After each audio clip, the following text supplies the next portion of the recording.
అసలు దేవుడు మనిషికి ఎందుకు పని ఇచ్చాడు అనేది మనం అందరం వేసుకోవాల్సిన ప్రశ్న.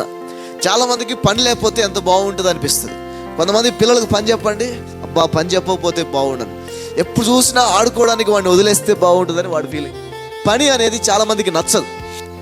అలాంటప్పుడు దేవుడు మనిషికి పని ఎందుకు ఇచ్చాడు అనేది మనం అందరం ఆలోచించాల్సినటువంటి ఒక విషయం. ఆ తర్వాత భూమి మీద ఒక ఫిలాసఫీ ఉంది మనుషుల సమాజంలో. ఆ ఫిలాసఫీ ఏంటంటే eat, roam and enjoy. Why work philosophy అంటే తిని తిరిగి ఎంజాయ్ చెయ్యి అనే ఒక తత్వం. వీళ్ళకి పని చేసే వాళ్ళంటే చూసి నవ్వొస్తుంది. ఒక వ్యక్తి కష్టపడి పని చేస్తూ ఉంటే అతను చూసి నవ్వేటువంటి వాళ్ళు కూడా ఉన్నారు, తిని తిరిగి తాగేటువంటి వాళ్ళు. ఆ ఫిలాసఫీ కూడా భూమి మీద ఒకటి ఉంది. ఇంకొక రాంగ్ ఫిలాసఫీ కూడా ఉంది, అదేంటంటే పనే దైవం అనేటువంటి ఫిలాసఫీ. పనిని దైవం చేయకూడదు, దేవుడు దేవుడే, పని పనే. ఈ పనే దైవం అని భావించే వాళ్ళు ఈ దైవికమైన కార్యక్రమాలకు పాల్గొనడానికి ఇంట్రెస్ట్ చూపించరు.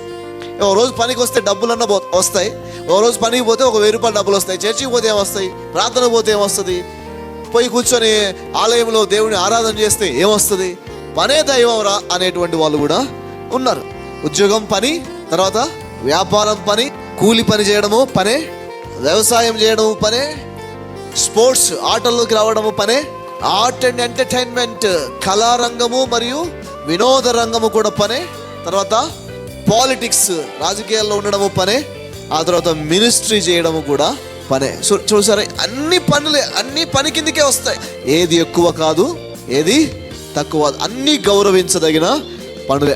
ఏం చేయొద్దు, ఎందుకు చేస్తున్నాడో నాకే తెలియదు కదా, ఈ కర్మ, నా కర్మ గాలి పని చేస్తాను, తిట్టుకుంటూనే చేస్తాను ఆ పని. ఏదైతే తిండి పెడుతుందో ఆ పనినే తిడతారు. కానీ పనిని దేవుడు అందుకోసం ఇవ్వలే.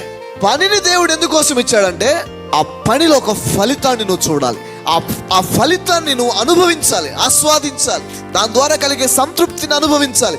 ఇంకా ఎలా దీన్ని అద్భుతంగా చేయాలనే కొత్త పద్ధతులు, మార్గాలు అన్వేషించాలి.